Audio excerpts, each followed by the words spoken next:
And so please describe to me what the aesthetic look is exactly. Well, like this guy here. Yeah.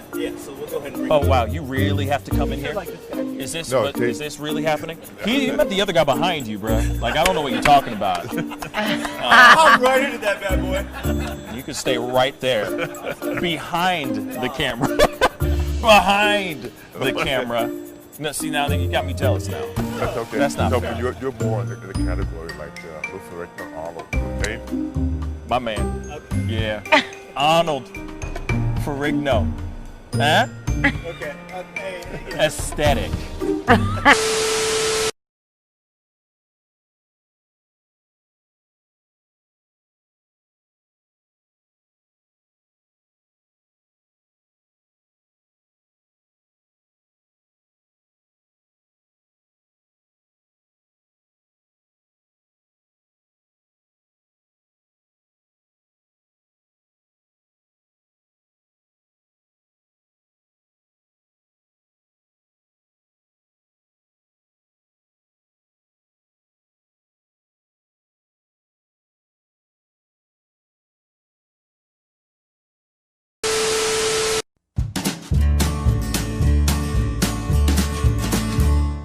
That's great, partner.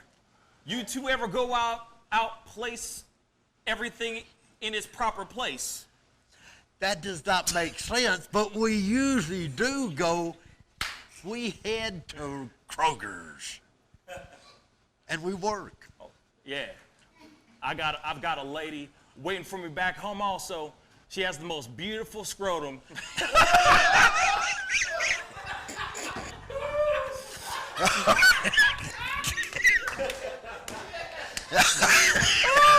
Oh, God. And when she sings, she sounds just like a puppy dog.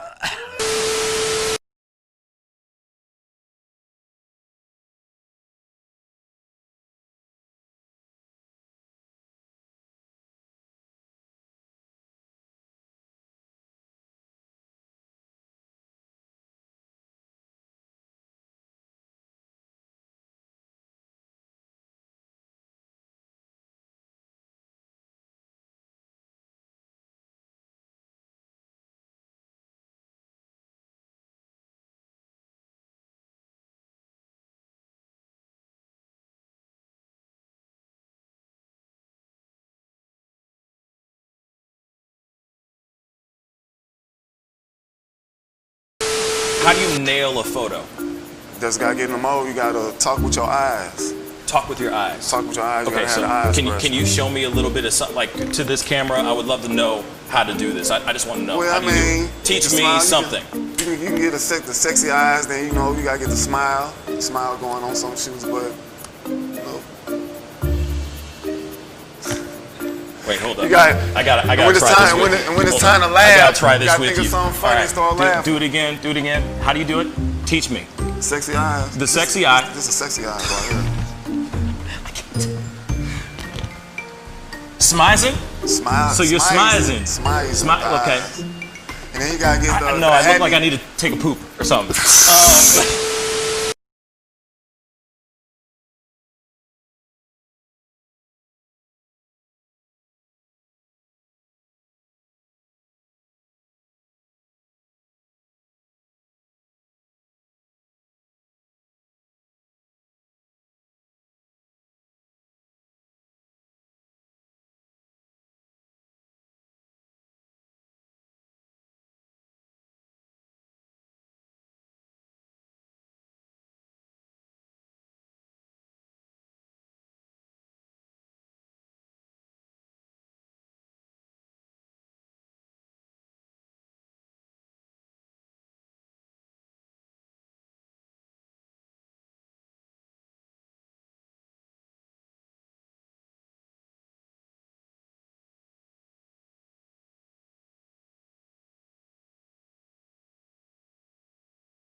Each words were like little toy guns. No sting, no hurt, no one, just a bang, bang.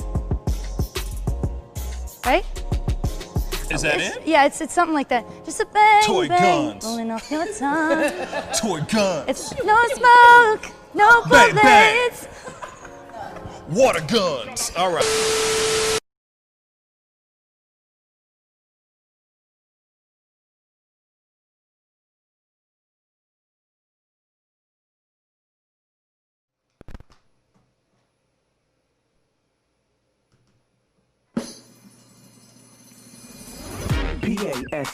Pascal, you are now rocking with that dude Pascal. We be going wild, Haitian in the building, so original. Got the haters catching feelings. Get your hands up to the ceiling and keep them held high. Cause St. Louis isn't ready. Forget about it, goodbye. Hold up, we just saying hi. Five somebody rise up. Weekdays, catch us live. Somebody, let's go.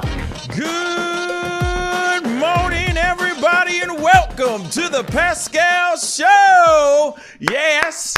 Yeah. Good morning, everybody. Good morning, everybody. I hope you guys are doing well out there in wherever you are. Good morning, good afternoon, or good evening, wherever you're watching this show right now. By the way, if you're having a good day, if you had a good weekend, hit that like button down below. That would really mean a lot. Definitely say good morning down below in the chats. That would mean the world to me. Actually, something else that I think is really, really cool as people start to pour in and everything.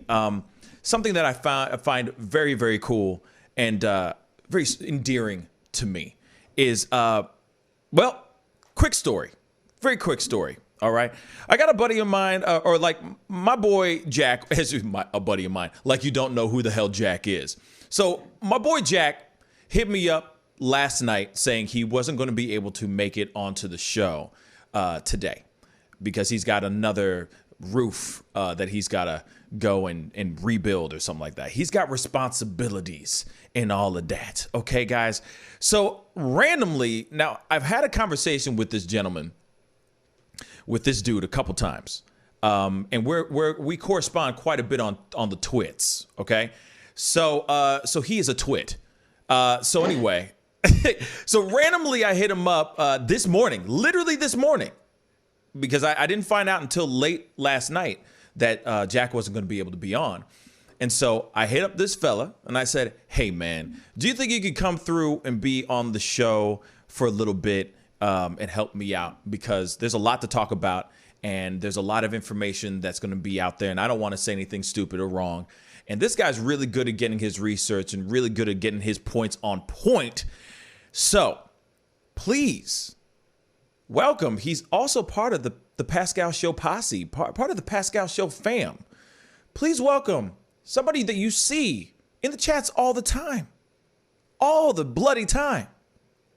Please welcome my brother Tanuvane to the show. What's up, man? Hey everyone, glad to be here. This is should be a lot of fun. Good to see you this morning. I hope you're all doing good. Hell yeah, man. Hell yeah. So here it is, man. I gotta be honest. It is really cool to have you on. Real talk. I really appreciate you coming in out of nowhere, last minute like this. And it's dope to meet you in the flesh, talk with you, meet you in the flesh, get to know who you are. And by the way, it's okay to say your real name, right? Tanuvane? Yeah. Okay. His name is David. All right. So David is Tanuvane. Tanuvane is David. Just so you guys know, this is Tanuvane, everybody. So say hello to Tanuvane, aka David. All right. So he's gonna be on the show helping me. He's gonna be tag teaming the news with me today. And he's very informative. If you don't already know, he always dropping in knowledge in the comments and all that. So it's nice to have him here. Thank you again for being on, brother. Thank you. Yeah, my pleasure. So let me ask you something, just so I could get to know you and ask you a quick question. Why the name Tanuvane? Why Tanuvane? Where did you come up with Tanuvane? It was actually came up with it probably in high school. It was it was the main character in a story I wrote, and then I ended up getting a scholarship to college for it. So I just started using that name for my internet. That's what's up. That's what's up. Because I know that you're a writer, and you're in the middle of writing a book, like some big kind of Lord of the Ring-ish type of book, fantasy book, right? So you mind telling me a little bit more about it? Because I know there's a lot of people that know your name but never seen your face and get to know you more. I tend to write semi-historical fiction, and this takes place about 10,000 years ago. But basically, the story is more like a fusion of Game of Thrones and Lord of the Rings. It's got more obvious magic than Game of Thrones, but it still has that like historical feeling. That's dope. I mean, obviously, don't give up too much. You know what I'm saying? Don't give up too much now, because if you do, next thing you know, that book comes out. You know what I'm saying? Yeah. And it's like, damn, I just did all this work. Damn. Yeah. But obviously, you are very well informed. You have a lot of really great information. You ain't dumb. Let's just say that. And it's a blessing to have somebody like you on the show, especially when it's like, especially on stuff like the stuff that we're about to jump in here very, very shortly. It's nice to have somebody else who is very well, in tune of what's going on with that kind of stuff, especially with our main topic, which we'll be jumping in here into very, very shortly. But once again, this is Tanuvane, everybody. I just want you guys to know that, because I know people are starting to file in now. Tanuvane is in the house, and he's on the show with us today. By the way, I'm going to say this too. You're going to see his face more often throughout the show, throughout the weeks and all that stuff too. So this is not going to be just one time. You know what I'm saying? This is not just a flash in the pan type thing. He going to be here as long as he's willing, Of course, he might hate my ass in like a day. You know what I'm saying? I guess we'll see. We'll see soon enough, for sure. But it is a blessing to have you on, and it's dope. Thank you so much for being on and being a part of the team now, and that's dope. But as people file in, I hope you guys are all having a wonderful day. Please, most definitely, hit up down below. Let us know that you're having a good day. Like you've had a good weekend, at least. You know what I'm saying? The day for all of us, for most of us, except for Malia. Malia's already in the future, so she's already had her day. Hopefully, Malia, it's been wonderful in Australia, and Australia is treating you very well. But everybody else throughout the country that's watching the show that isn't overseas, hopefully you're enjoying your day. Definitely comment down below. Let me know that you're enjoying your day. Before we now I'm going to jump right into it. I'm sorry. I'm all over the place. I don't mean to be all over the place. So one of the things that I find very, very interesting is our top main story. Now, David, I'm so used to saying Tanuvane. David has the main story, but I'm going to just pitch it off here. All right. So Trump, apparently his income tax has come out. His history with his taxes have officially come out, and apparently he has not paid income tax for 10 years. This is ridiculous. And then apparently he started paying a little bit, like $750, something like that, for like 2016 and 2017. There's a lot to start diving into this. I'm going to throw it over to Tanuvane or David. What's it going, man? What's good, man? Oh, man, we got a lot of maneuvering in here for Trump to legally keep his money, technically, but wow, it's borderline on the, it's not a scam, but it's borderline. But anyway, for most of the past, 10 of the past 15 years, he didn't pay any income tax at all. And during those years that he did pay income tax, it was only around less than 100 million over the total of that 15-year period.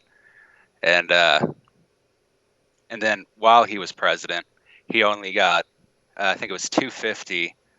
Oh, he only paid $250 in income tax, since it was based on his salary, which he mostly donated. Now, the trick here is that the news is about his income tax only. It's not about all of his taxes. Mm-hmm. And that's how he's getting around this, basically, because a lot of things don't count as an income tax that you would think. Like 15% of profits from stocks do not count as income tax. Money made from selling real estate does not count as income tax. And there's basically a lot of tricks he did with reinvesting that money as soon as he made it so that he could deduct it and actually pay less taxes for spending his money and making more money. And so the question is it legal?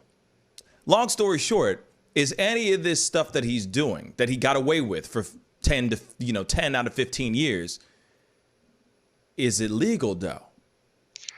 Well, so far there have been some minor complaints that things might be tax fraud, but it's mostly just from news articles. There doesn't really seem to be any concrete evidence that he technically broke a law. He just abused them. Yeah. For instance. Yeah, go ahead. For instance, he's big for his golf courts, and he has them all over the world. And I think it was last year, they combined had a $63.6 million in losses. So but he still uses these all the time himself. So basically, it looks like he's reinvesting money that he does have from income into things like golf courses that he uses for himself that don't make a profit. So he can write them off as non-taxable income. And he did that with his around $427 million in income profit from The Apprentice wasn't taxable because he did reinvest it into his businesses that way. It's it's real crafty. It seems like he's just been really, really crafty. Or he has a really amazing team that knows how to maneuver around things, carry the one, or make that one just disappear. You know what I'm saying? So, I mean, what's wild to me is that he's able to maneuver around those things so that he can keep his money, sort of pay from time to time. Sort of. Yeah, like I said, $750? Come on. Go ahead. Yeah. I mean, even the time he paid over the past 15 years, I mentioned he paid around $100 million in income taxes, but he declared a loss of $915 million. So wow. he pretty much erased years of his income by those losses. And by the losses, he seemingly, there's no proof, but it seems like he kind of planned for them to be losses so that he could not have to pay that income tax. And one thing I noticed is that both left and right media reporting on it tends to just focus on it as tax evasion. Neither side's really talking about it as tax fraud. And of course, the Republicans are praising him for his clever attorneys, and the Democrats are obviously angry that he's not paying taxes. Yeah, no kidding. Obviously that he's. But the fact is, at the end of it all, if it's still legal, he just knew how to beat the system. Yeah, Long story short, he played America and got tax money from us for his games. Yeah. Now the question is that patriotic or is it not? You see what I'm saying? Inquiring minds would like to know. Also, Mr. Super said something. Good morning, Mr. Super. He said, was Trump's $120,000 payment to Stormy considered a write-off? Would it be considered a write-off? Is that charity? That's the question.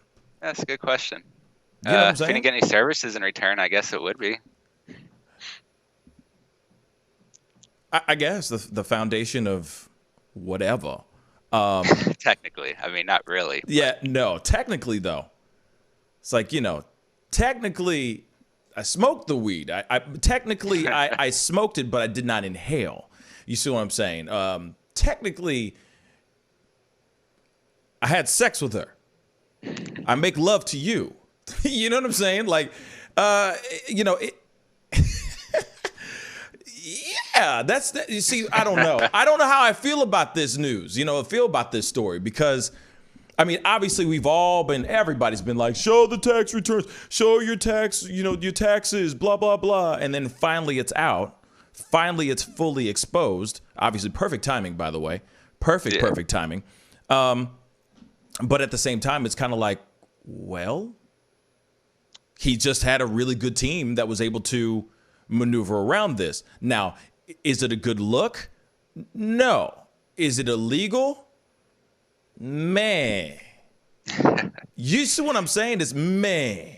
It's very meh right now. Yeah, You feel me? there's some shady stuff in there. Maybe the lawyers will find something illegal that the reporters haven't talked about yet. True. I mean, there's so much. There's so much in there. There's so much stuff. Go ahead. I do have an answer for Mr. Super. Actually, I have a quote right here. Shoot. It's about his itemization. He claims a lot of things since most of his business consists of being Donald Trump. So he wrote off $70,000 of hairstyling as a business expense. If he is selling it as a brand and the brand is hedonistic self-indulgence, then, as the Times put it, everything that feeds the image can be written off. Bang.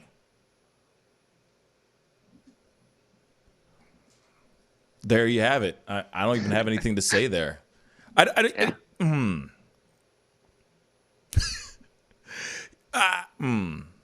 It's a tough one. It's a tough one. Now, even Enemy Nation said only the left cares about someone else's taxes they don't like. That's true. I mean, that's absolutely true. That's absolutely true.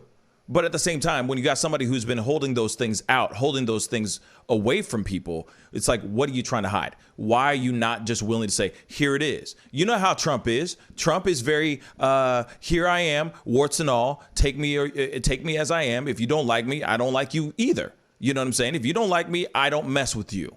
You know? So when somebody comes up and it's like, where's your tax returns? And he's like, oh yeah, I'll get it to you, eventually. Eventually, I'll get it to you. I'll get it to you eventually. It's kind of like, all right, what are you trying to hide? That's the only thing. To me, it sounds like he was able to maneuver around this. He obviously pays good money to have accountants and people who are able to do the equations and stuff and find loopholes so that he can save his money, and retain most of his money. You see what I'm saying? Instead of him giving it all out. Now, the question I leave up to you guys is this a good look or is this not a good look in regards to Trump? I'll say this, though. I don't think it's going to stop him from this presidential election. It's not going to change anything. They've tried so many different things with him. They've tried so many sex scandals. Him being racist. Now it's all about the taxes. I mean, there's more and more things that the pandemic, the viruses, all this stuff that's being thrown at him, and he's dodging. It's just like it just slides right off his back. It's unbelievable. So as much as an impeachment, let's not forget about that too. They've tried everything. Everything. It's not going to change anything. You know what I'm saying? It's not going to stop him from doing an election or like continuing with the election. I mean, shoot, man, we got how many more days left until the actual election? It's not going to change anything. But what we're going to say, David? Let's see. Yeah, basically, I was just going to say what you said, but so I disagree. No, it's all good. But like I said, okay, for as much as anybody who doesn't want, like for anybody out there who's going, oh man, I do not want him to do anything. You know what I'm saying? Like if I don't, like the fact that there's so many people out there that, obviously there's pro-Trumpers out there and there's anti-Trumpers out there. For as much as those anti-Trumpers that are out there going, see, he's been dodging it and he's been finding ways to save money. That's unpatriotic. I don't think it's going to change anything in regards to the elections at the end of it. It all depends on how he approaches everything from here on out, or how he approaches anything. It doesn't matter. People are set in their ways in regards to who they want to vote for. I think everybody's made their decision so far. Tomorrow night, obviously confirms everything. Tomorrow night will confirm every damn thing in regards to how people will be perceiving him. And I'm sure in regards to the Trump-Biden debate that's going on tomorrow night, It'll all rest on how that debate is. And I guarantee you that's going to be the number one conversation that they're going to be bringing up now that that's out in full effect, especially with Trump. So definitely comment down below and let me know what you think in regards to this. I'm going to look at some of these comments here really quick. Let's see. Malia said there are gremlins in Trump's tax returns, in my honest opinion. Yeah, this is what a lot of people think, and how a lot of people feel. Enemy Nation, I've claimed business losses for 5 years and claimed tax write-offs, loopholes, etc. I guess I'm a crook now. I guess I'm a crook now. Well, here it is.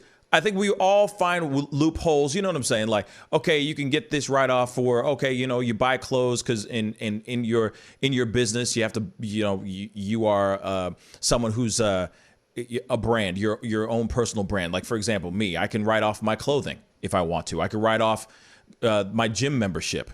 There's certain things that I can do. There's loopholes that I can do to save some extra cash.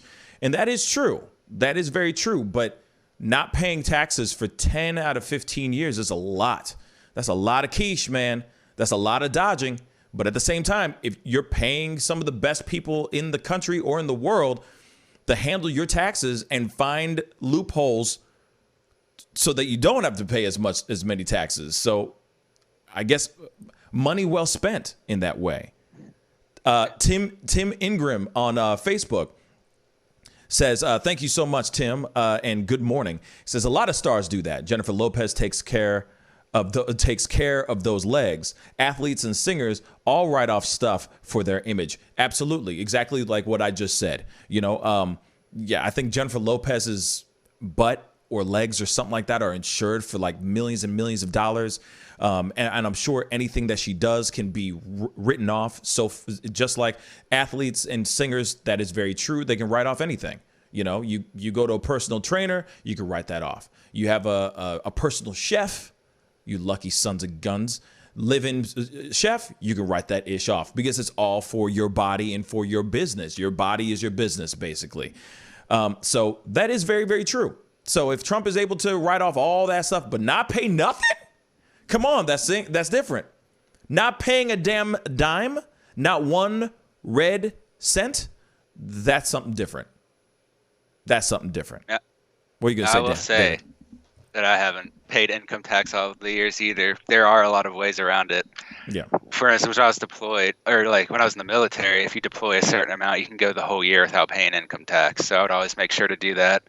And like when I'm working on a new writing project, as long as you keep your income from like royalties and stuff under 10,000 and you don't make more than 15% off of your stocks, you can be making all that money and not pay a single dime for it.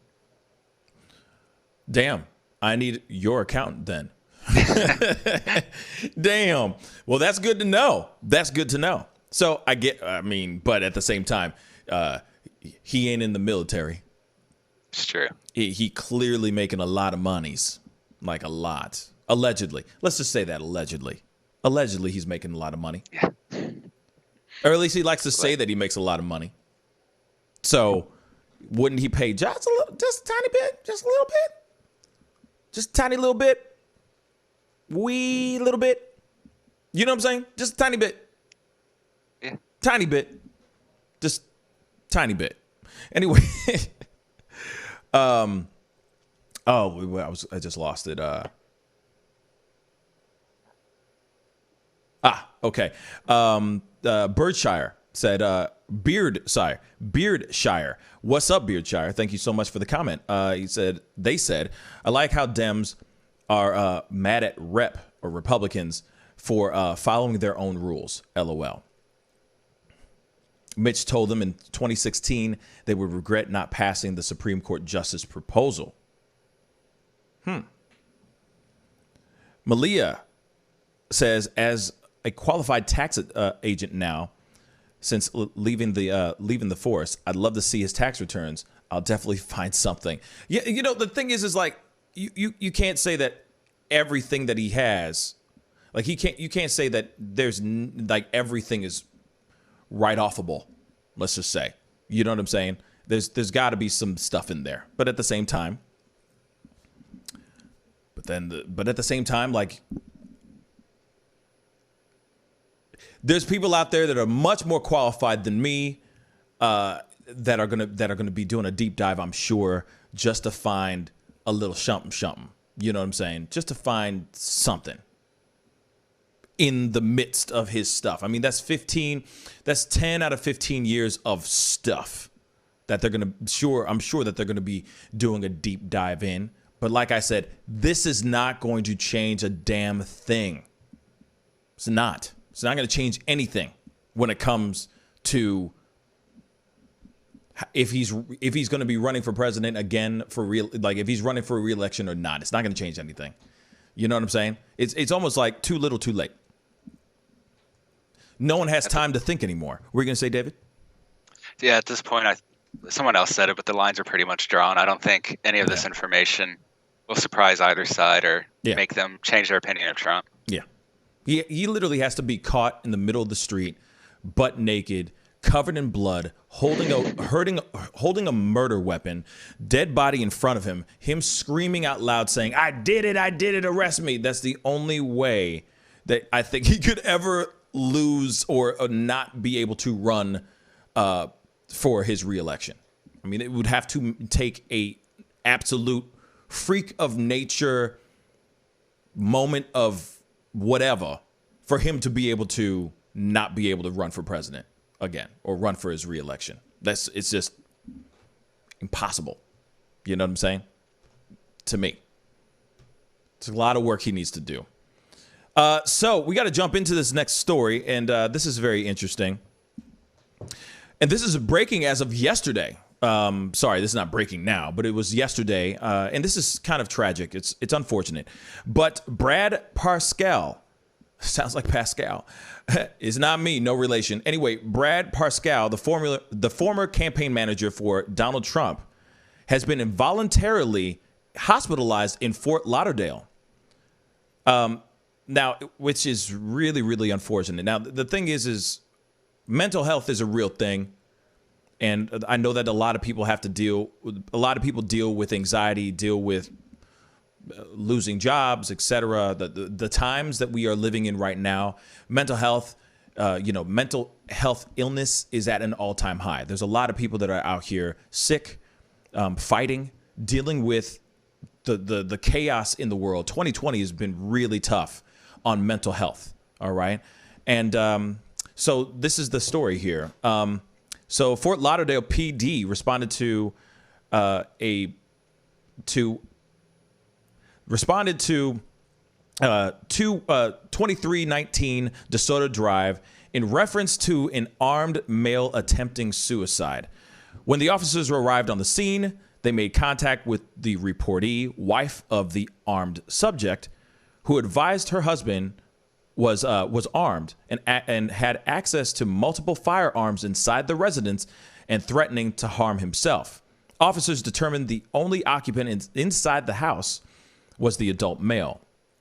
Officers made contact with the male, developed a rapport, and safely negotiated for him to exit the home.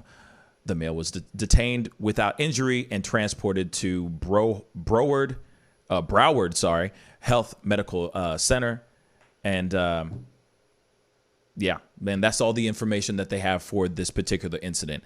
So he was admitted to a hospital for mental health issues.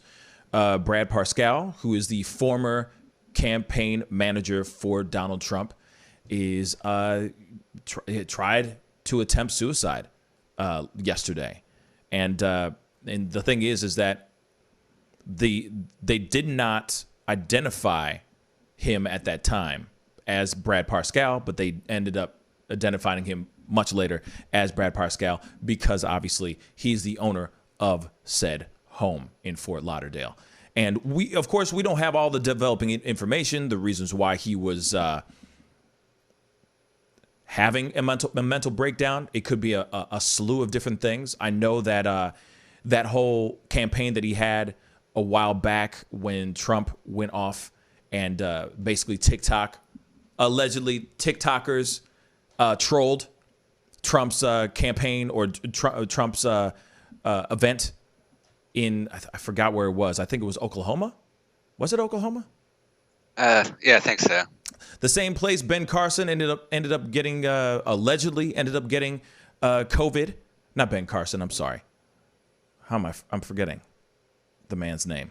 Not Ben Carson, but another Trump supporter had contracted the COVID allegedly at this particular event, but it did not go well, and he instantly had to step down from running Trump's campaign. So I can only imagine that maybe Brad has been feeling a little defeated lately, given the fact that he is out of a job. He is not working for Trump. He is not the campaign manager for Trump. So I can only imagine what kind of it could put a lot on somebody's mental health for sure. You know, not having a job anymore, dealing with the whole COVID crisis that we're all dealing with on the daily. You know, it's really tragic. You know, it's unfortunate that he is fighting with things right now. You know, and of course, you know, all I can say is my heart and thoughts go to him and his family for sure. Hopefully, he finds peace within himself. You know, what do you think on that, David? Yeah, I mean, I agree. There's a lot of hard things going on for everyone right now, and adding on top of that the things he has to deal with. I'm just glad that they were able to actually stop him or prevent him instead of making it worse. Yes. You know, and that's the thing. Like, I'm glad that they were able to respond, get there in the nick of time, and take care of what needed to be taken care of. Now, here it is. Also, Enemy, thank you for the correction. Herman Cain, I am so sorry. Thank you. He was the one at the convention as well, that big convention that allegedly not a lot of people showed up to, but still there was a lot of people that did show up, but at the same time, not a whole lot of people showed up. They said TikTok was, you know, that TikTok influencers came in and tried to infiltrate Trump's big event. And I think from that he was fired for that. He was fired for that particular event, or at least I think that was the straw that broke the camel's back, if you will. And Debbie on Periscope, that is very true. Debbie on Periscope, thank you so much for the comment. She said everyone has their breaking point, and that's true too. You know, no one should, regardless of who you stand for and who you ride with, if you're a ride or die Trump or no matter what, you know, it's still terrible to hear someone having a hard time. You know, I'm sure the guy's a good guy. And, you know, all I can say is I hope he has a speedy recovery back to mental stability, you know. But moving on. This is something I wanted to open up to the rest of the crew. Actually, I got to take you down real quick, David, a.k.a. Tam Uvain. 1 second. You're with us still. We can still hear you. I just need to pull this up. Now, this is something that I want to bring up, and I'm going to open up the phone lines after we check out this video because I want to hear your thoughts on this particular situation. This is a very interesting story, and I think this is worth the watch. Okay. Now, here's the thing. There was a mother of a parent that was having a conversation with her daughter's teacher in a Zoom meeting. All right. I guess they were having like a Zoom PTA meeting, and this particular mother felt some type of way about how the teacher was telling the children about how George Floyd shouldn't be honored. And I'm going to throw up the video. I want you guys to see this video. There is language. It's very strong language. Just a fair heads up. But this mom goes in on this teacher. And I want y'all to see this for yourselves. 1 second.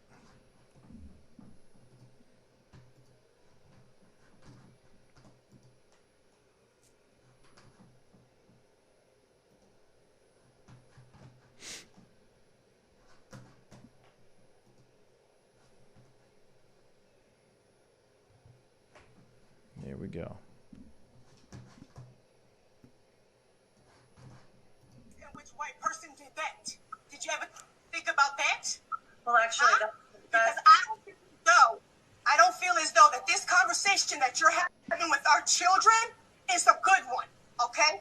I really don't, because it's 2020. You got racist ass motherfuckers that don't care. And now you're in school talking to my kids about George Floyd that ain't got nothing to do with this.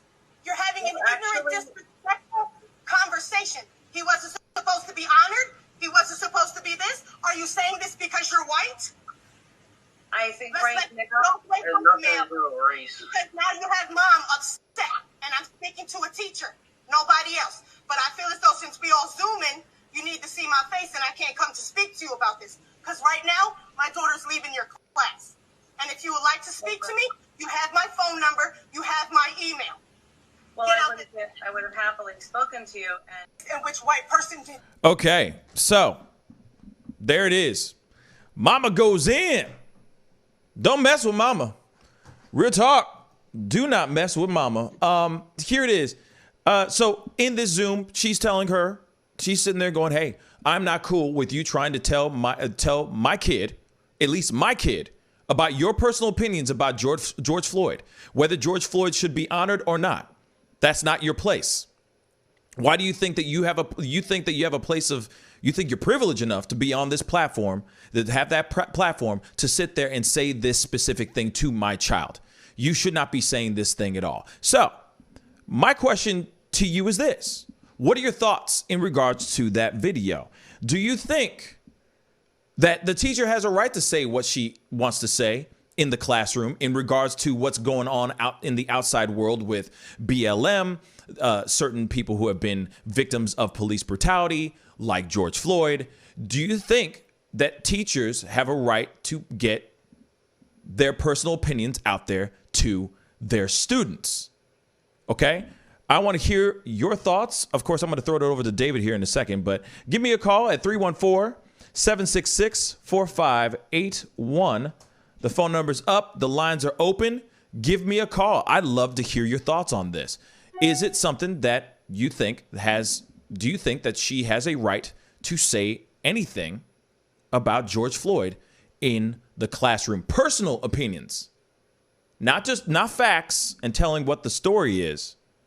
Personal opinions about what's going on in the world. Give me a call, 314-766-4581. Hold on one second. Hold on one second, guys. Thing is tripping. Sorry, guys. So there we go. Everything's back up and running good. So give me a call. Again, 314-766-4581. Where do you stand on this? Are you cool with the teacher saying what she has to say? Or do you think she has no platform, no place to say anything in regards to those kind of things? Man, David, I got to hear your thoughts. What do you think, bro? Yeah, I think it's a big problem in general right now that a lot of teachers are trying to use their opinion as a point of education. I think we see some of that with a lot of the backlash against the idea of recording classrooms after all this COVID stuff was started. And it's a big problem. It doesn't even matter what her political ideas are. If she was the opposite and telling everyone they should celebrate Jacob Blake, that's still telling other people's children what they should have as values when they haven't, unless they ask you a question about that, you shouldn't be giving them your opinion or your values. You should be teaching them the subject. Yep. So do you think that, okay, now should the question, the conversation even be brought up? You see what I'm saying? Should it even be brought up, period? Like, now I don't know what actually happened in the classroom. Obviously, this is just a mom being very angry, and I understand her being angry. She has every right to have her own personal opinion being said about that situation, I think. But we don't know actually what happened in the classroom. It could have been a question that was brought up by a student. You name it. It could have been anything, right? So the question is, if a student brings up the question in class, should a teacher answer that? Or push it to the side and keep it moving. You know, avoid the question, avoid the topic. You know what I mean? Right. What do you think? Yeah, especially on like subjects like this, like George Floyd, where there are distinct political sides to the story, and that's where a lot of the narratives are coming from. Mm-hmm. It means you're teaching politics instead of, whatever you're supposed to. Now, if they ask about something that happened a long time ago or isn't like a current issue, I think they're allowed to share their opinion if the students ask. Yeah. It's interesting because, you know, like in public schools, for example, you can't talk about religion, you know, in public schools. Teachers cannot talk to their students about faith, about religion. That's why it's a public school, right? So when it comes to something like this, you know, I feel like this is something that needs to not be addressed and talked about at all, you know? And I understand some people are very strong or stand very firm on how they feel about certain things, right? There are people out there that are, you know, pro BLM. And then there's people out there that are not, that are teachers. And I think there's certain ways that you can say or show your support in creative or in certain ways. But at the same time, I feel like no matter what, when you're in the classroom, it should be a neutral zone. It should literally be a no-fly zone in regards to where you stand politically or anything of that sort. This is a classroom that you need to teach students what they need to learn, and that's it. This is not the time to start putting in and pouring in your own rhetoric, your own personal rhetoric into children's minds. Let them form their own minds, form their own opinions for themselves, not the other way around. You see what I'm saying? Now, some of the comments, Beardshire said, only facts should be told, not personal opinion. If you know a teacher's political position, they failed. I totally agree with that. Tim Ingram on Facebook said, teacher was wrong to bring it up in school. It has no use in the class right now, not grade school level.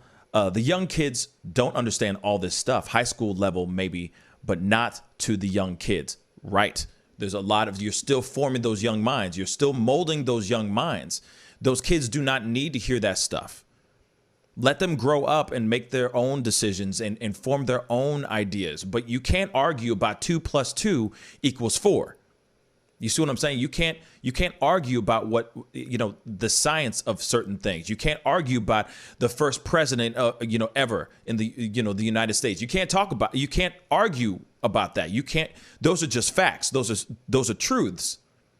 But when it comes to all this other stuff, I don't think that there should be a teacher out there speaking their mind in that way to young minds like that. Here it is. Mel on YouTube. I think the teacher has the right. As a parent, you need to learn your child. You need to learn your child that you have idiots. What? You have also teachers who are idiots. That's okay. I agree. There are all types of levels of idiocracy out there. But at the same time, still should not be brought into the classroom, period. If you're ignorant, man, I wish sometimes there are a lot of ignorant teachers out there. I'm going to keep it straight funky.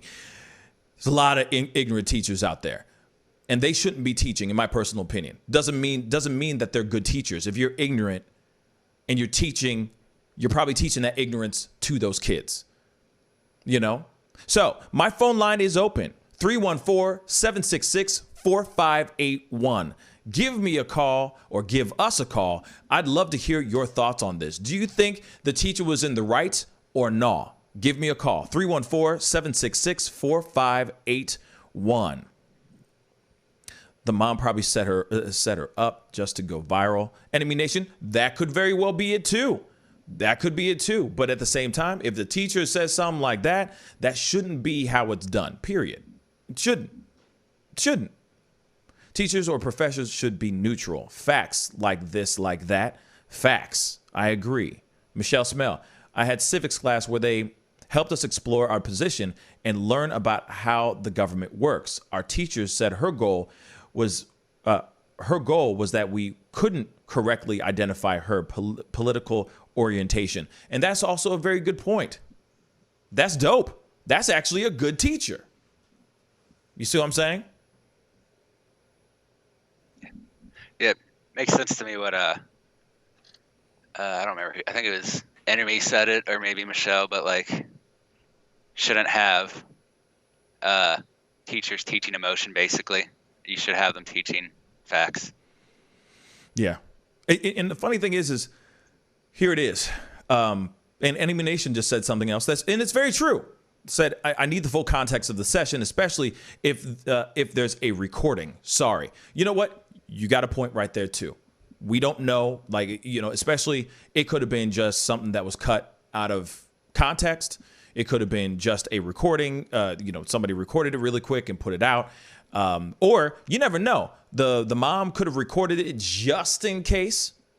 You know what I'm saying? Just in case if the teacher tries to come at her in some type of way and she's like, wait a second, here's the actual conversation. And I had every right to speak my mind the way I spoke it. You know what I'm saying? I feel like the only issue that I had with the conversation there was that I wish she would have said it not as much colorful language. I think she could have said what she needed to say without all that without that colorful language. But at the same time, doesn't matter. She's an angry mother. She's protecting her child. Maybe there's certain things that she does not want her child to have implanted in her brain, in her child's brain. And who's to say that the teacher has? Who's to say that the teacher has a right to put that kind of stuff in any of those children's minds? There's a lot of people out there that feel some type of way, feels very strongly about what's being said and what's being taught in school, and feel very strongly about what's going on in the streets and the protests that are going on. And imagine if the mother was angry because she was for George Floyd, saying that it is unjust, that he should be honored. Imagine if it was flipped on the other side. And she's sitting there going, why are you telling my child any of this stuff? Keep your opinions to yourself. Teach the book. Teach the textbooks that you're supposed to be teaching. Don't teach don't tell my kid how to think when it comes to what's going on out here in these streets. Anyways, an interesting conversation. It's definitely an interesting one. You know what I mean? Keep the comments going down below. The phone lines are still open. Give me a call at 314-766-4581. We got to go into a quick commercial break. We'll be right back. This is The Pascal Show. Bye. Hey, take off. Ms. Feinberg, I'd really appreciate it if you would close your legs. Do you find it distracting? Power, respect. The festival is crazy in the streets. Deception, the fakers and leaks. Entertainers and trucking for tweakers and losing their circles and nothing unique. All of us under surveillance. People some feelings they made it. Half of them stumbling the road and they faded. They live in the world that's degraded for people that's constantly hated. But you see how he makes these S's in his body right here? That's where he's hanging on, and then he's moving forward with the locomotion of his ribs. That is classic Missouri rat snake right there. I mean, so I'm gonna go ahead and grab him before he gets into a hole. Now, these snakes are not biters. They won't bite as long as you don't squeeze them. If you just stop them like this, it'll freeze them, and then you just gently pull them back. As long as you don't squeeze them, they won't bite. Yo, Mike, what's up, man? Guy? Good to see you, man. Yeah, so Sugar Fire. Yeah. Fully open, right? Yeah, we're pretty much open. So you can't sit inside yet. Monday you can sit inside a little bit. We'll have 25% of the tables inside, and then we're letting it rip outside. So I know that there's a lot of people really concerned about staying safe and all that. No, so what are you guys doing in regards to that? Well, we have extra people to clean and rub everything down all the time. Everybody inside's wearing masks. And we have those little stickers on the ground so everyone can stay 6 feet apart. Right on. The tables are all spaced out, inside and outside. Sugar Fire, open in full effect right now. They're staying healthy, they're staying clean. Go get you a rack of ribs. Sugar Fire, open right now. Thanks.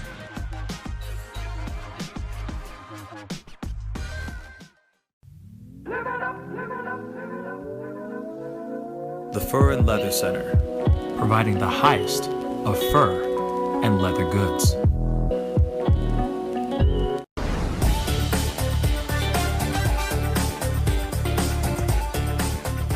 You're going to I'm perform sorry, tonight. I can't make this interview boring because this No, it's man not is boring. too exciting as a host. And I'm truly saying this, and if y'all can't do this, me and this man here is gonna leave and go somewhere else where we can get some love. I want everyone in the building to say, I love Pascal on the count of 3. 1, 2, 3. Wow.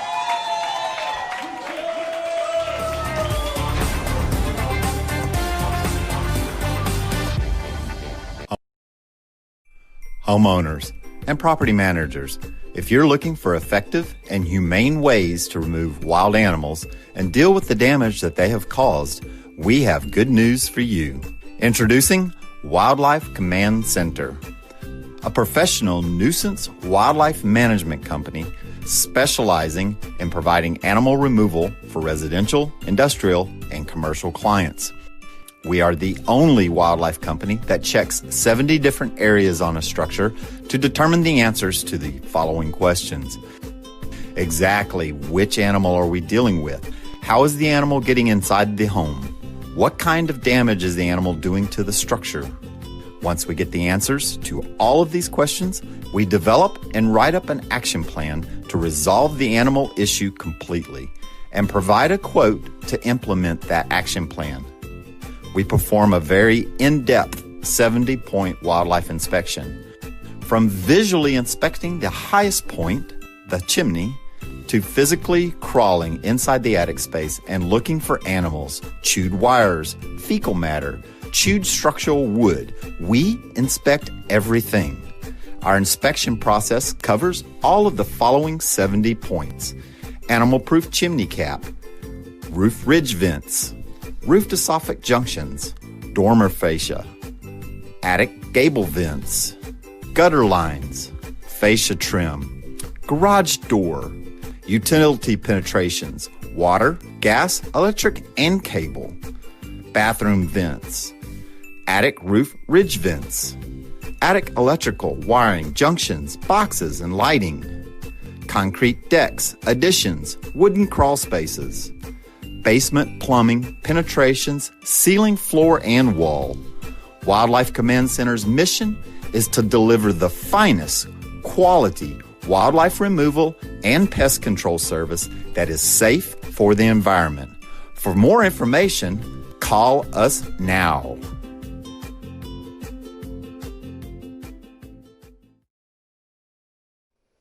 Hey, welcome back, guys. Thank you guys so much for tuning in and being a part of the conversation.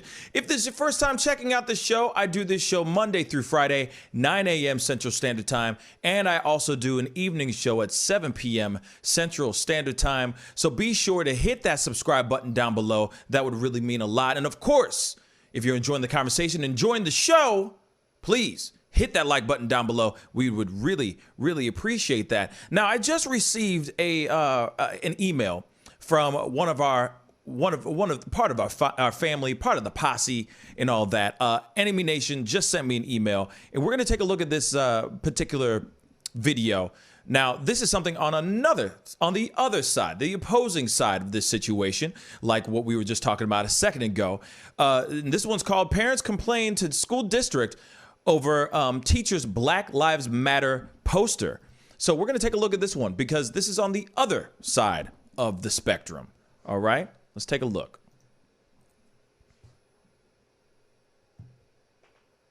Controversy over a Black Lives Matter poster hanging inside a Gwinnett County classroom. A teacher says even though parents complain to the district, she's not taking it down. Chanu Her has the story, and it's all new at 11. At Alton C. Cruz Middle School, this poster hangs in Paige McGahee's 8th grade language arts class.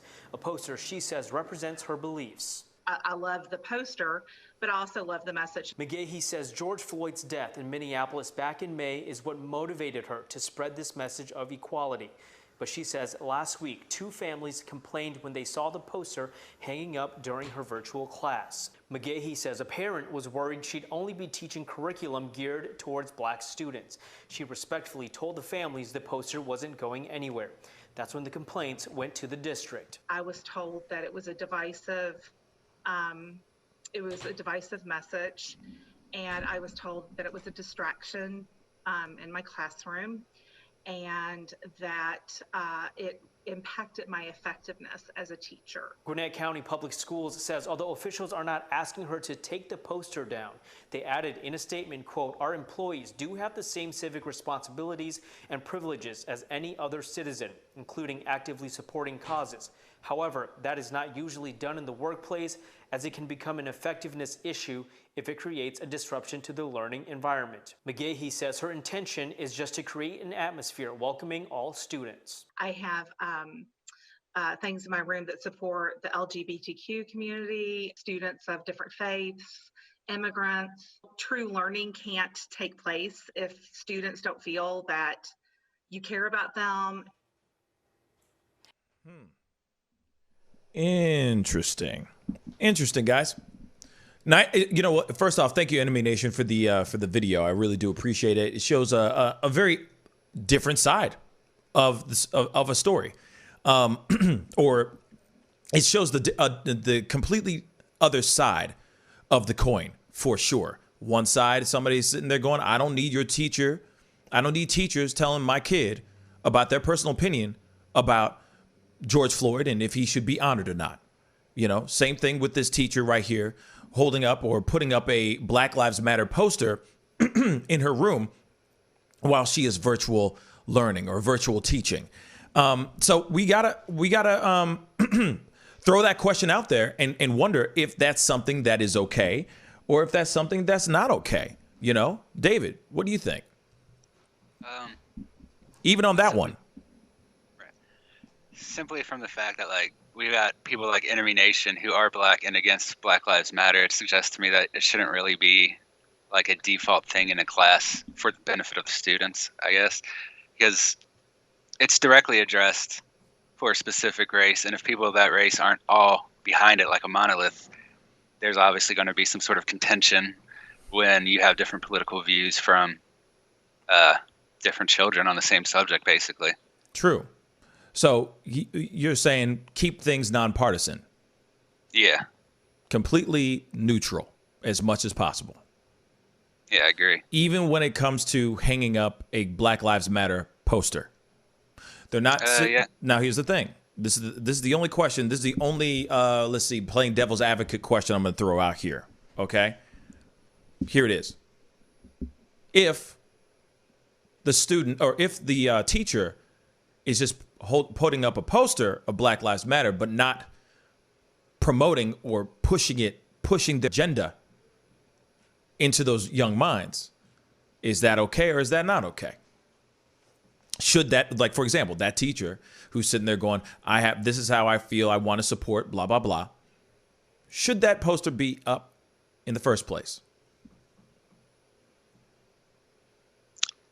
It's a hard question, really. I would just tend towards not including anything that's not part of the education in the classroom for the most part.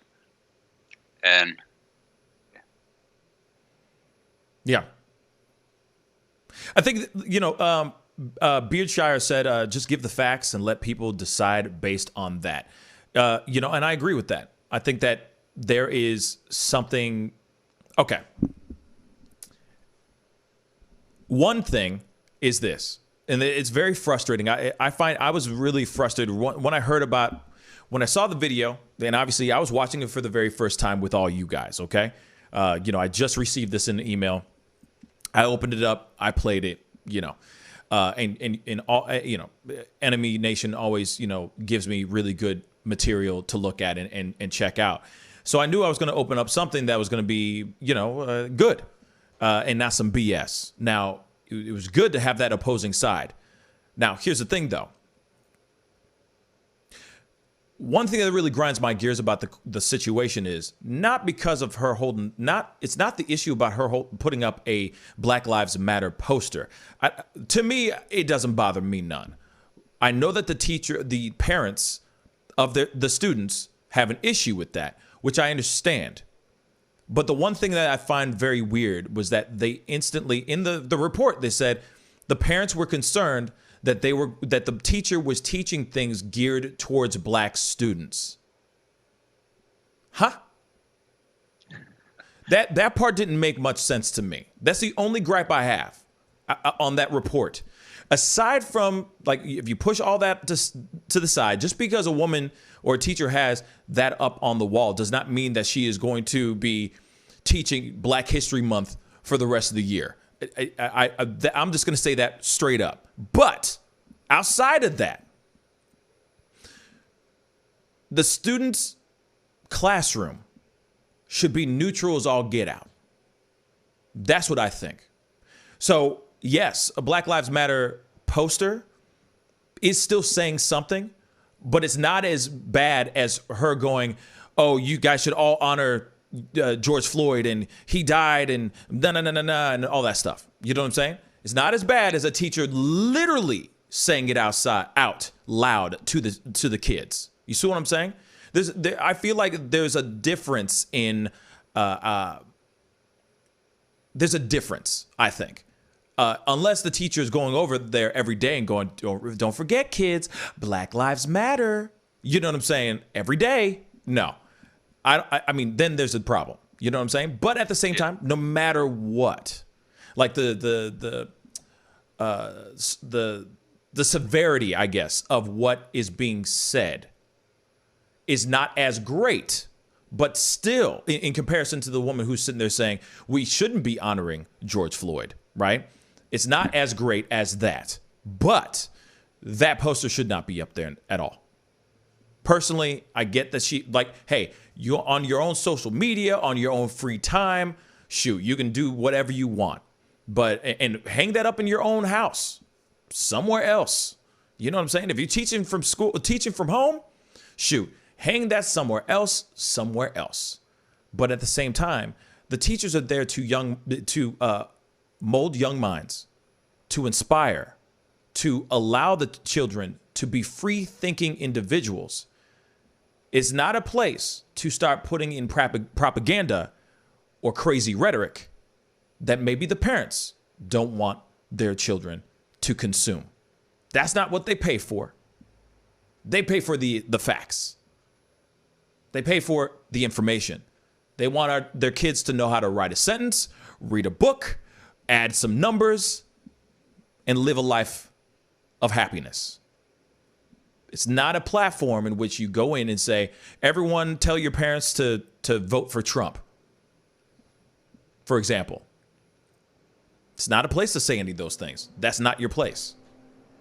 So even though I thought it's a beautiful poster, I think it's really pretty, does not mean that she should have that in her classroom, period. She shouldn't. As much as I like it, just, nah, it's not a place. That is not a place for it. And the same thing for the teacher that was talking about George Floyd shouldn't be honored. She needs to shut her mouth and just teach. That's it.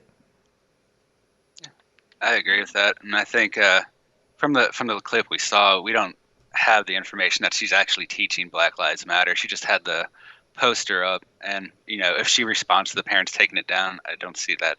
Yeah, it's an issue at all, basically. Yeah.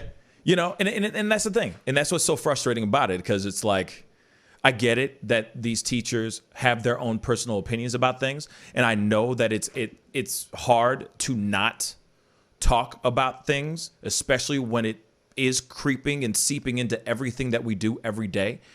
The protests and the demonstrations and the people, the viral videos that are circulating every day, and the Breonna Taylor cases and all the stuff that's going on. I mean, yes, I can see that it's very hard not to talk about it, but don't talk about it. That's basically as straight up and down as I can get. I mean, there's a time and place for all of this. And the classroom is not the time, nor is it the place to do that. If the parents want to put their own rhetoric and propaganda into their own child, that's on them. That's their responsibility.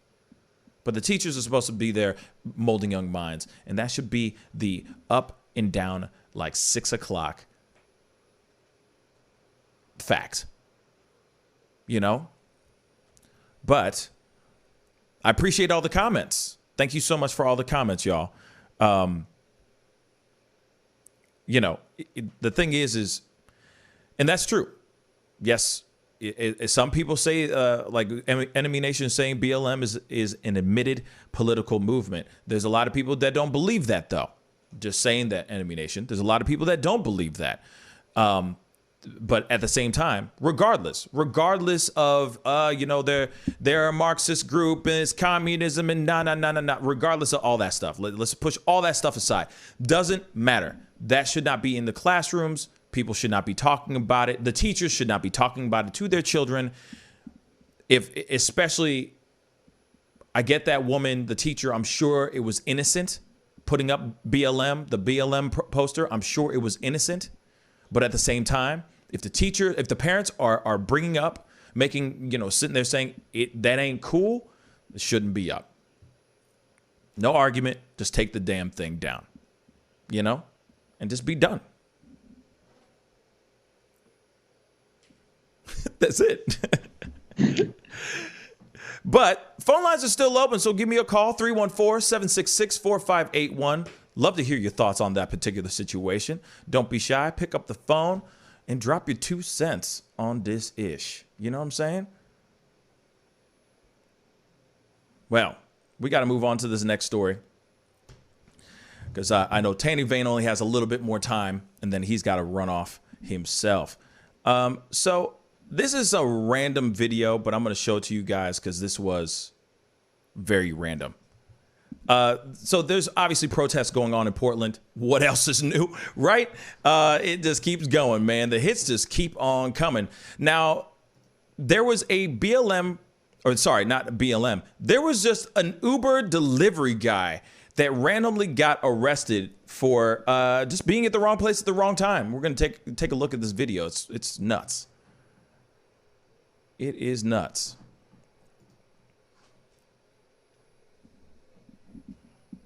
And you could hear it in the video where he literally is saying, I'm an Uber driver. I was just dropping off some food. Literally, he was just dropping off food and they just came in, came into him. All right, ready? Take a look at this.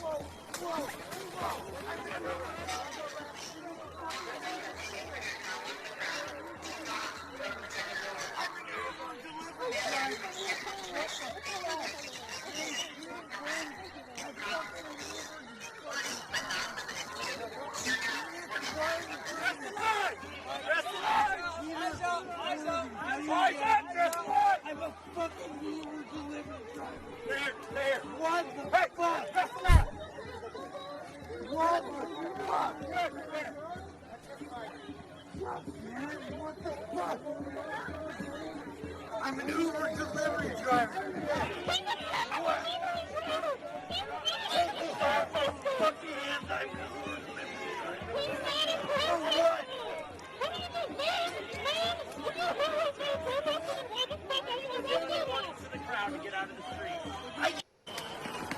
Okay. Yeah. So Uber delivery guy was just delivering food and got arrested for doing so. Yeah.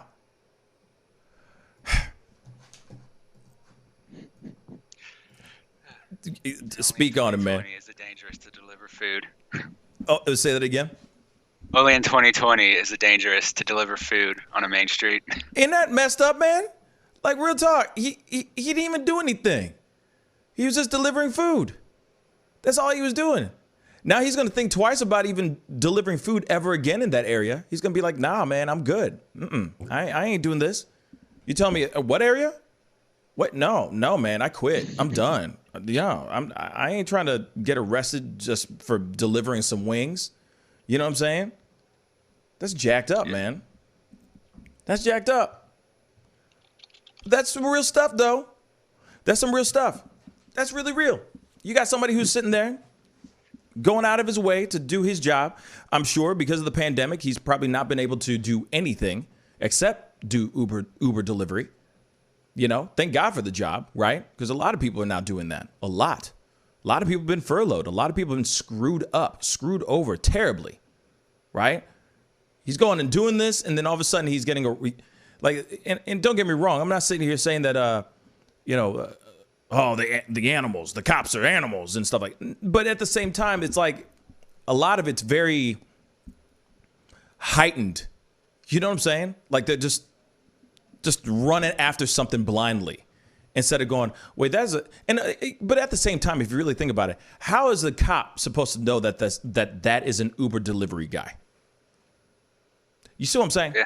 It's not like he's wearing a Domino's pizza delivery guy shirt and he's got like the carrying case in his hands or something like that. You feel me?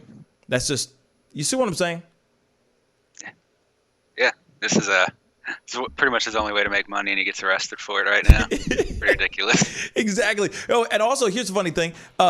Tim said something on Facebook, which is very, very true. Who the heck is he delivering to at a protest? And that's true, too. Think about it. Protesters are calling out for delivery. Yeah, because they hungry. Man, they human. They hungry, too. But at the same time, you got to remember there are people who are living in those buildings that don't want to go outside at all. They don't want to be in the middle, in the midst of the fray, in the midst of that chaos that's going on in the streets. So, of course, they're going to be like, man, babe, I'm hungry. What do you want? I don't know. Maybe we should get some wings. Sure, but I ain't going out on this. Do you see this stuff that's going on outside? This is crazy, babe. I ain't going out there. I ain't going to drive to the place to get the wings. Oh, I got a great idea. There's a new app called Uber Eats. They could drive through anything. And next thing you know, homeboy is getting arrested for dropping off some wings. Ain't that messed up? I'm sorry, I don't mean to laugh. I mean, thank God, obviously he's not hurt in any type of way. Maybe his ego's been crushed. Maybe he's been a little rattled because he just got arrested. But at the same time, he's not physically hurt. They didn't beat the crap out of him or anything, like ride their bikes over his head or anything like that, which is another video that we need to check out here in the very near future. But at the same time, I guess he'll now know not to go down that area. You know what they need to do? And somebody needs to come up with this idea. Real talk. Somebody needs to come up with this idea. Somebody needs to create an app specifically for protests. Because here it is. It is a thing. The protests are a thing right now. They're going to be a thing for a good while. So let's think about it. Because it ain't going to stop anytime soon. Okay? So let's think about this. What if they made an app that tells you exactly where protests are going down? You know how like they used to do, they still have this thing like, they have like, they'll give you heads up if there's an app out there that gives you heads up if there's a sobriety checkpoint or a speed trap in this particular area, right? There's another app where people can go and talk about like things going on in the neighborhood. Like, yo, there's this weird guy walking around in my neighborhood. Has anybody seen it? And they're saying the same thing. Like, yeah, I seen it. That dude crazy. That kind of thing, right? What if they did an app for that? Specifically for protests. So that Uber Eats guys or any person that has to do anything out in the streets can go, wait, okay, I really need to go to this appointment or I really got to go to this thing. Wait a second. Boop. Is there any protests going on? No, they're not. Okay, but if I take the 5 and hit the 13, I should be there in 15 minutes. Yes, I can go around it. I can go around this protest. You know what I'm saying? Yes, that would probably stop. If they added to Google Maps, it would stop people from accidentally driving through crowds of humans, at least. I mean, that'd be helpful, right? That'd be a little bit helpful. You know what I'm saying? Just saying. Somebody needs to come up with that. I am not tech savvy at all, but hey, that's my gift to you. But think about it. Just think about it. Even Uber Eats delivery guys will sit there and go, nope, not taking that because there's a big, huge riot going on right here in this area, and they literally live right there. No, not going to do it because I don't want to get arrested today. I don't want to get arrested. I kind of like being not arrested today. So I'm going to stay that way. You see what I'm saying? Just a thought. Just a thought. It's nuts to think that that is something that actually happened, you know? But like I said, this is 2020. This is 2020. Yeah. You know, we got brain-eating amoebas in the water. You know what I'm saying? In Texas, we got killer mosquitoes. We got the Rona. And now we got dudes, you know, delivery guys getting arrested for just being in the wrong place at the wrong time. It's a beautiful thing. It's a beautiful thing. Tim is right. Delivery drivers should wear a big pink box on their hat, their shirt, and on their car. They are off limits by everyone. They are neutral. You know, actually, that's a really great idea. You know what I'm saying? Like, I feel like Uber Eats, any of those types of delivery places, if it's not like Papa John's dropping off the food for you or anything like that, there should be something that is like a dead giveaway of like, hey guys, don't mess with him. He's untouchable. He's just delivering some cupcakes. You see what I'm saying? That's how it should be, I think. Shoot. Anyway, we're going to go into a quick commercial break. David, thank you so much for being on today. It really, really means a lot, man. By the way, for all of y'all who don't know who David is Tanuvane. You see him in the chats all the time. He is a huge proponent and a huge component to this show. And I really appreciate you coming on and, being a part of the conversation today. I really appreciate it, brother. Yeah, man, my pleasure. Glad to be here. Yeah, man. But hopefully we'll be seeing you on live here again very, very soon. You know? Yeah. Good. Yeah, you will. Good. Take care, man. You too, man. Hey, we're going to go into a quick commercial break. We'll be right back. This is The Pascal Show. Bye.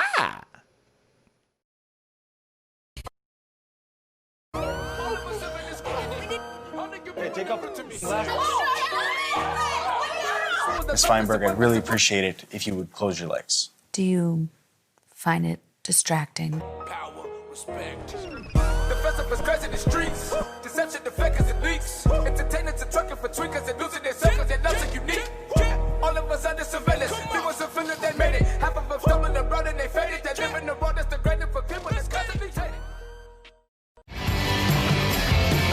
But you see how he makes these S's in his body right here? That's where he's hanging on. And then he's moving forward with the locomotion of his ribs. That is classic Missouri rat snake right there. So I'm gonna go ahead and grab him before he gets into a hole. Now, these snakes are not biters. They won't bite as long as you don't squeeze them. If you just stop them like this, it'll freeze them, and then you just gently pull them back. As long as you don't squeeze them, they won't bite. Yo, Mike, what's up, man? Guy? Good to see you, man. Yeah, so Sugar Fire. Yeah. Fully open, right? Yeah, we're pretty much open. So you can't sit inside yet. Monday you can sit inside a little bit. We'll have 25% of the tables inside, and then we're letting it rip outside. So I know that there's a lot of people really concerned about staying safe and all that. So what are you guys doing in regards to that? Well, we have extra people to clean and rub everything down all the time. Everybody inside's wearing masks. And we have those little stickers on the ground so everyone can stay 6 feet apart. Right on. The tables are all spaced out, inside and outside. Sugar Fire, open in full effect right now. They're staying healthy, they're staying clean. Go get you a rack of ribs. Sugar Fire, open right now. Thanks.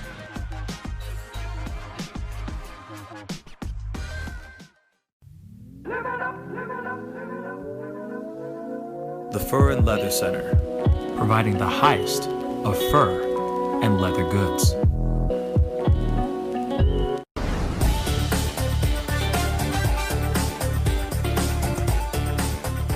You're going to perform I'm sorry, tonight? I can't make this interview boring because this No, it's man not is boring. too exciting as a host.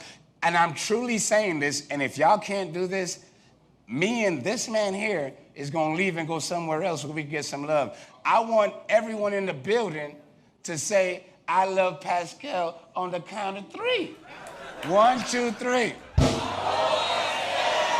Wow.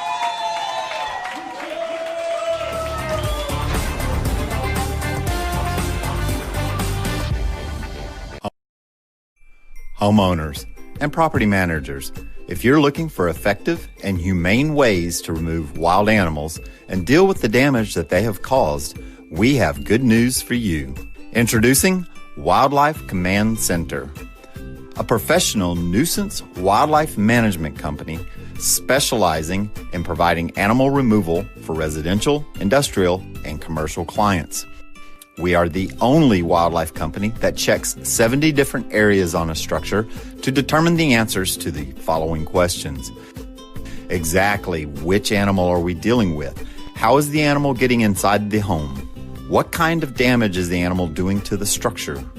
Once we get the answers to all of these questions, we develop and write up an action plan to resolve the animal issue completely and provide a quote to implement that action plan.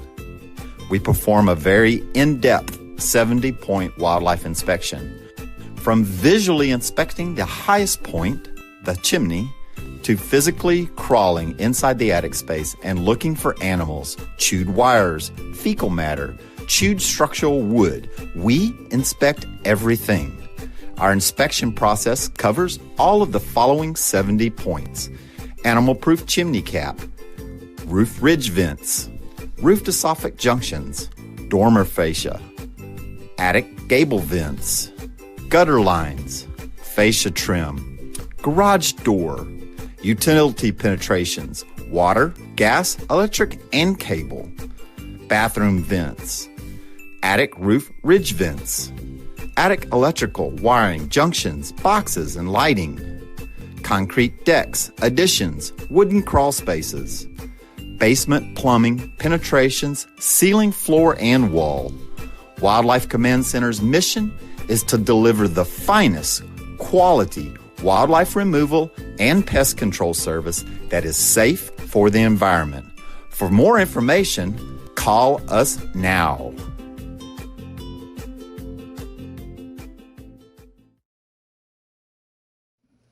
Hey, welcome back, guys. Thank you guys so much for tuning in and being a part of the conversation today.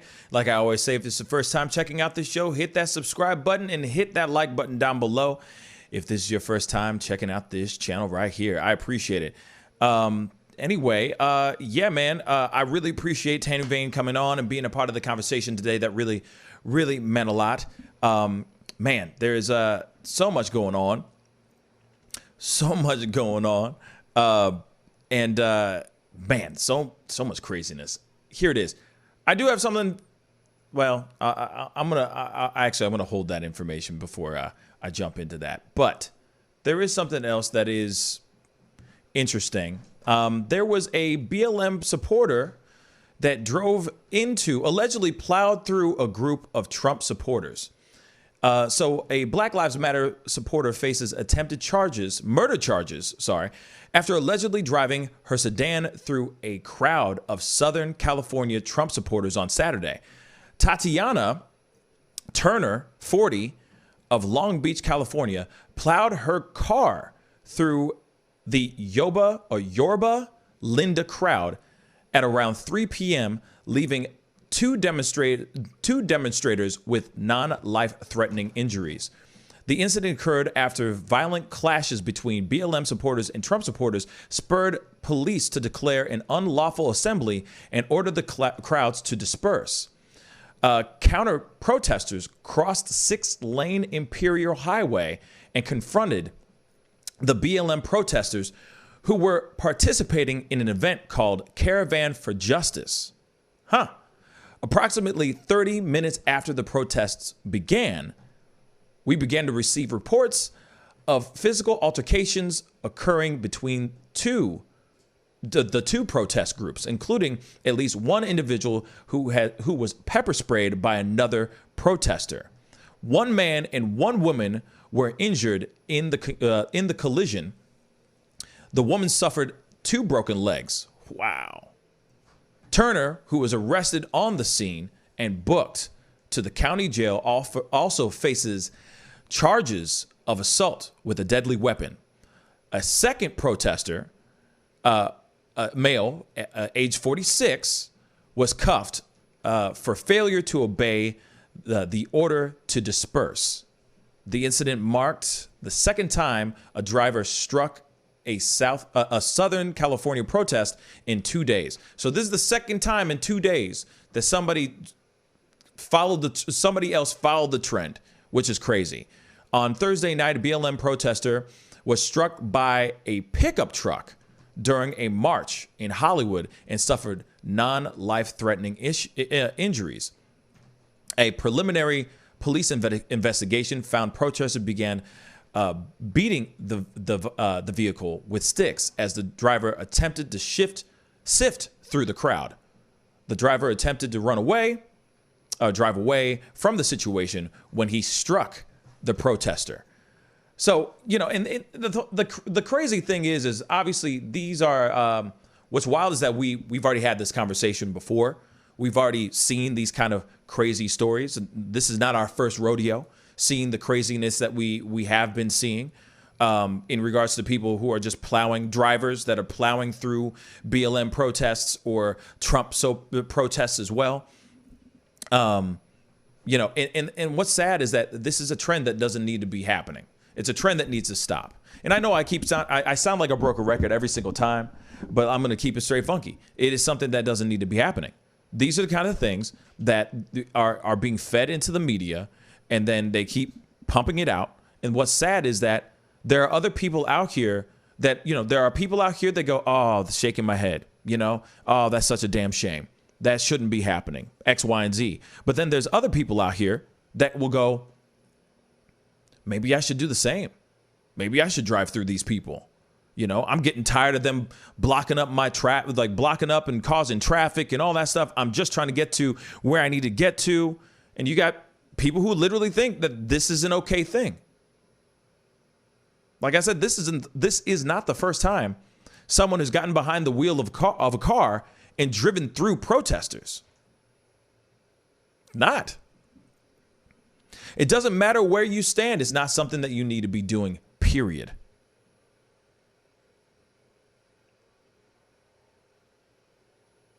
You know? It's just unbelievable that those are the kind of things that we are consuming and seeing on a daily basis. And now it's becoming just part of an everyday thing. This is just normal. This is the normal trend, which it shouldn't be. But unfortunately, it is. It's sad. Enemy Nation, the Pascal. Okay. I meant to tell you, Batman v Superman in the bathroom skit was hella funny, especially when Soups put on his glasses and you'd be like, where'd he go? LOL. Yeah. Thanks, man. Yeah. Literally, I was like, oh, the Batman v Superman movie is almost like a pissing contest. And so I was like, oh, wait a second. What if they literally were having a pissing contest? And there you have it. There's the skit. Kind of stupid. Super stupid. Get it? Anyway. But I'm glad you enjoyed it, my brother. Thank you so much for laughing. I appreciate it. Let's see here.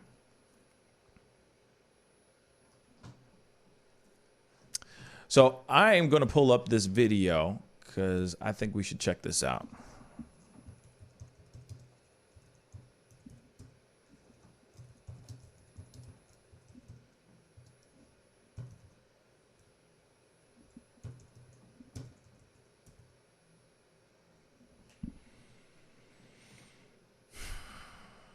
This is pretty crazy. So, in Seattle a couple days ago,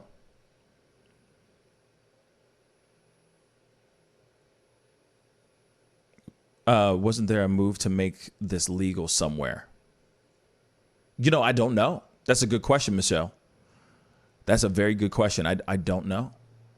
I don't know. But this particular video is a video of, and this is kind of graphic, guys. I'm going to just give you a heads up on that. Can't believe this even happened, man. So there was this is in Seattle. There was a police officer on a bike, and there was a protester, and this is like really fuzzy. It's a very fuzzy image, so it's going to be very hard. It's going to be very hard to see a little bit of what's going on, but you can kind of get the general idea of what's going on here. And I'm about to break it down to you anyway. So there was a Seattle police officer that was riding his bicycle, and there's obviously protests all around him. And this particular protester laid down in the path, trying to block the path of this police officer on a bike. And the police officer rolls over his head. Let's take a look at that.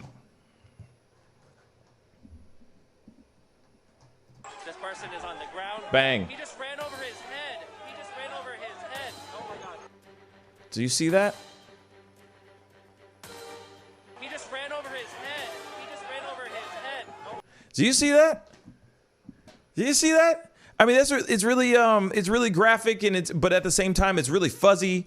But at the same time, dude gets ran over by a bike. Now, here it is, though. Dude shouldn't have been laying down in the first damn place. He shouldn't have been laying down in the first place. That's on him. That's his fault. That's definitely his fault. He shouldn't have been laying down. What does he think that by doing what does he think that's going to accomplish by doing that? Laying down. Now, it sucks that the cop didn't even bother to stop. Maybe the cop didn't even see. You never know. Maybe it was too late for him to brake. I don't know. Or maybe he was just tired of the protest and he's like, nah, screw you. Go. Maybe. I don't know. But it's so weird for someone to do that. It's weird for a cop. It's weird for a protester to lay down in the path and then for a cop to just ride over his face. Literally. He rolled over his face. Crazy. Thank God it wasn't a car. You know what I'm saying? It was just a bike. But at the same time, that could cause some serious damage on somebody's body. You know what I'm saying? Who does that? Real talk, who does that? Who does that? Mr. Super, you're crazy. But you see what I'm saying?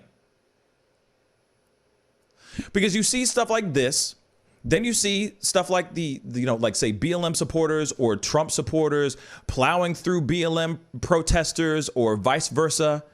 You know what I'm saying? And this is becoming the norm. We talk about these things and we're now I'm at the point where I'm not even shocked anymore because I'm used to seeing this ish, man. This is normal now. This is normalcy. Although I do have to say I was very surprised that the bike was even able to go over the head of somebody like that. I figured it would have stopped him dead in the tracks. I'm surprised that it rolled over his head, that man's head, like without any issues.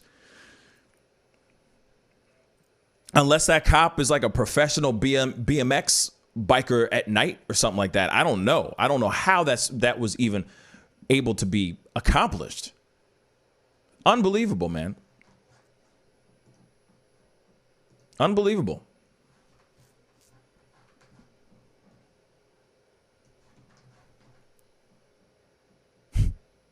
Unbelievable.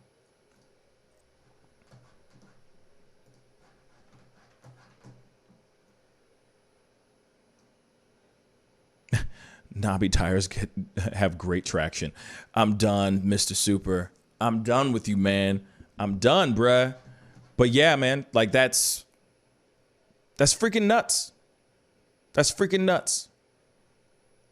And that is, somebody actually went out of their way. Somebody went out of their way to lay down in the middle of the road, trying to stop the cops from passing by. I don't know what his thought process was. by laying down, what is that going to accomplish? Then he gets ran over on his head by a bike. Hopefully that guy's okay. But damn, would that hurt? Real talk.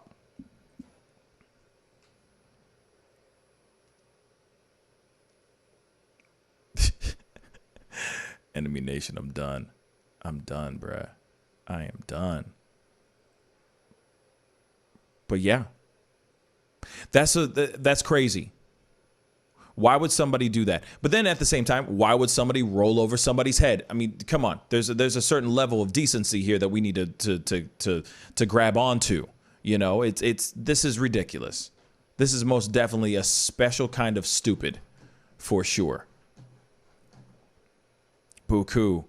Well, he wasn't riding on it. 20 pounds at most. You know, it's sad. It's really jacked up, and it's a damn shame. Real talk, it's a damn shame.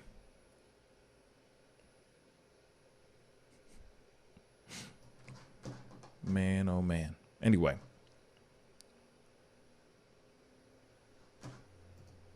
Moving on here. Trying to find this one last story here real quick. Yeah, actually, there's one of them that I'm going to hold for a pop-up video here very shortly. But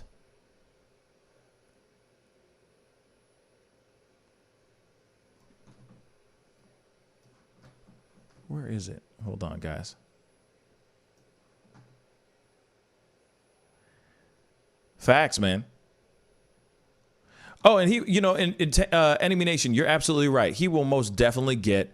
He'll definitely secure the bags for sure. There was no reason for him not to be able to secure the bags, because that clearly looked extreme. That looked really, really bad. That is a bad look, y'all. That is a really, really bad look. And that shouldn't have happened. You know what I mean? That shouldn't have happened. You know, I understand that he was in the wrong for doing that, but the cop didn't need to ride over his face. At the same time, I can't even believe I'm saying rode over his face, y'all. Rode over his damn face. You know? That's nuts. Now, it looks like there was a explosion that happened at the Hard Rock Cafe in New Orleans. This is just now. This is breaking right now. Fire erupts, thick black smoke billows at Hard Rock site in New Orleans. So I'm going to pull up this video because this is very interesting, yo. Gotta love these ads. Yeah. What the hell? What is this? How did this happen, man? Bruh, look at this.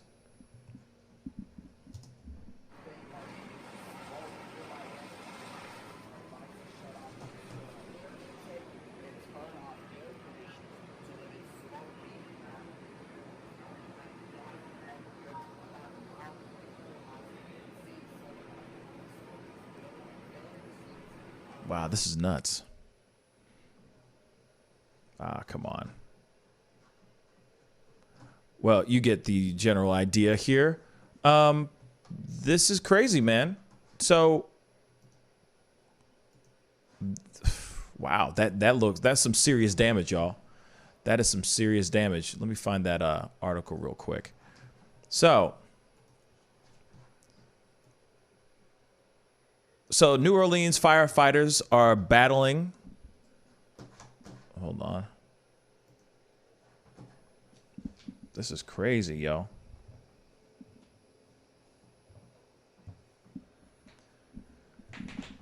So New Orleans firefighters are battling a blaze that collapsed Hard Rock Cafe or Hard Rock Hotel on Monday morning today. They said that the workers were using torches to cut beams when materials under some concrete caught fire before 9 a.m. at the site.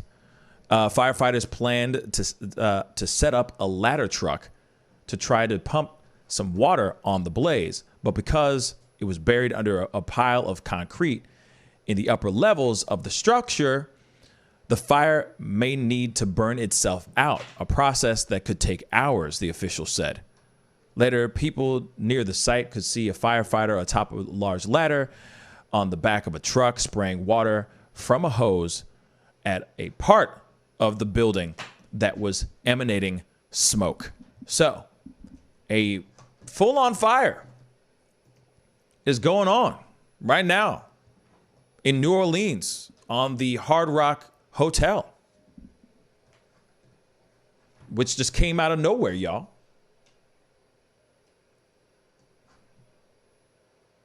That is crazy. There's been a lot of explosions going on lately, y'all. This is nuts. And it's some serious damage. That is some serious damage. So whatever they were trying to do, whatever they were like working on and they were building and all that, just all that, they got to start all from scratch all over again. Bruh, that's insane. That's insane. Man. Oh boy. Anyway, I hope everybody's okay. I hope everybody who's involved with the construction and that was near the explosion and near the fire, I hope everybody's okay and safe. But yeah, man, that is just terrible, y'all. That is just terrible. And that's brand new news right now.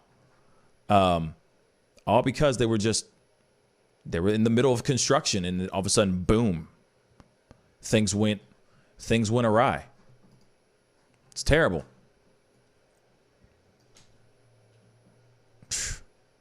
That's terrible, y'all. Did I say that it's terrible? It's terrible. Man, oh man. Anyway.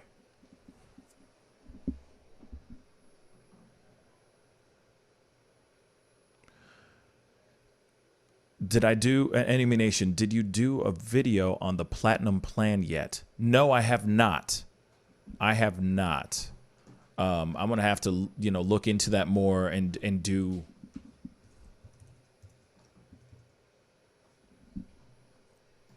and do something about that. Yes, so that is very interesting. No, I have not done a video about that. I need to look it up a little bit more. Because I know that was something that broke as of like Saturday. I think he made this is something like his plan for Black Americans, right? I have not looked into it yet. I'm probably going to look into it more and be able to talk about it later on tonight. So I need to look at that. Pascal, FYI, YouTube's copyright rules might not allow the debate to air. My buddy moved his debate stream to Twitch, and that's what I'm probably going to be doing too. I most likely am going to be doing it solely on Twitch and on Facebook, because Twitch is going to be a little bit more lenient on it. YouTube will instantly take the thing down. So that's pretty. So thank you, Mr. Super, for the reminder.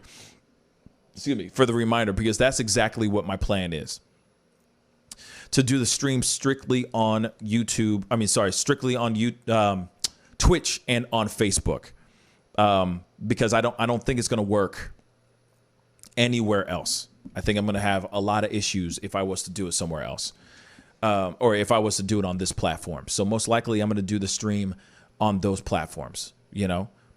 Everything but YouTube.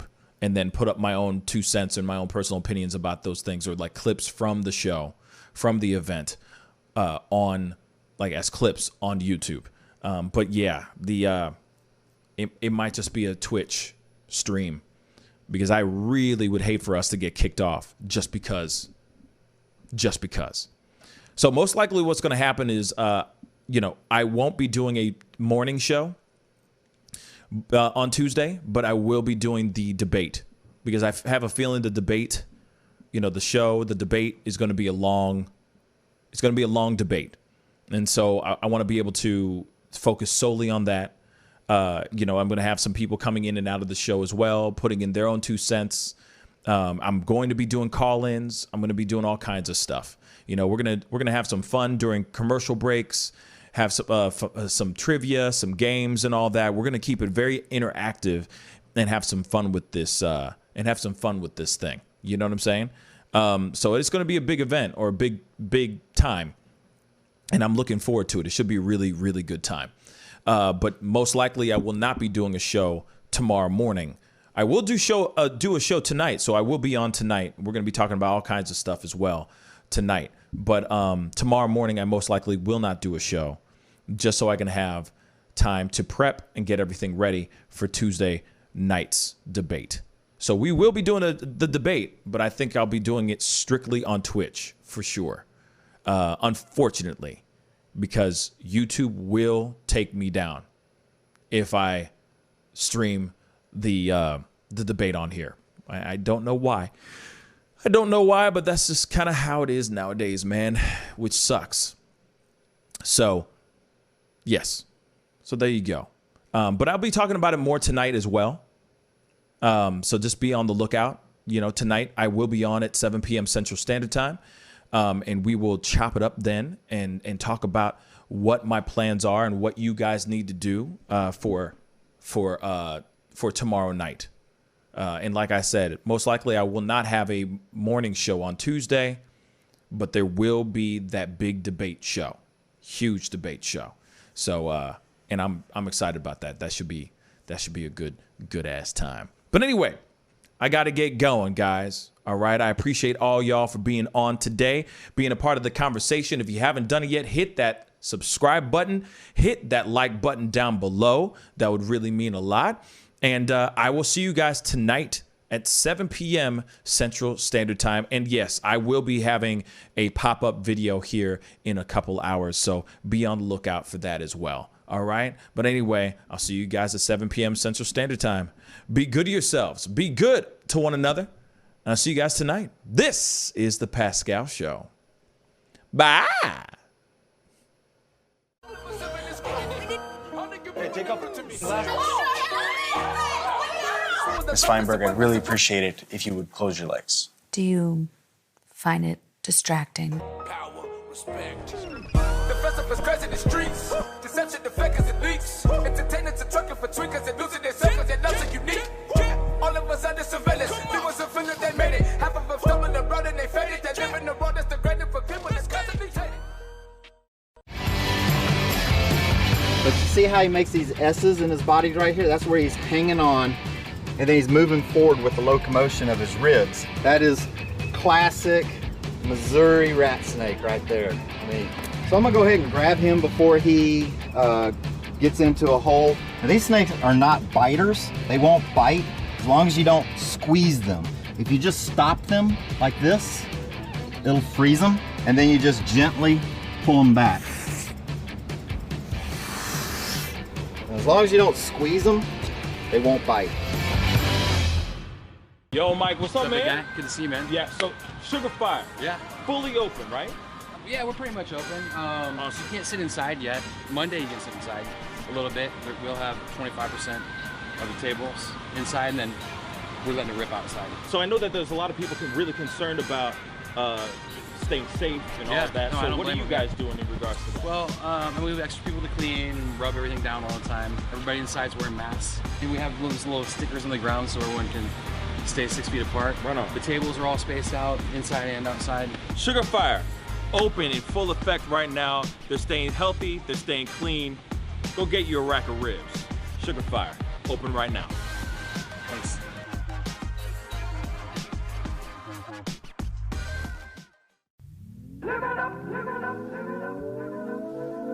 The Fur and Leather Center, providing the highest of fur and leather goods.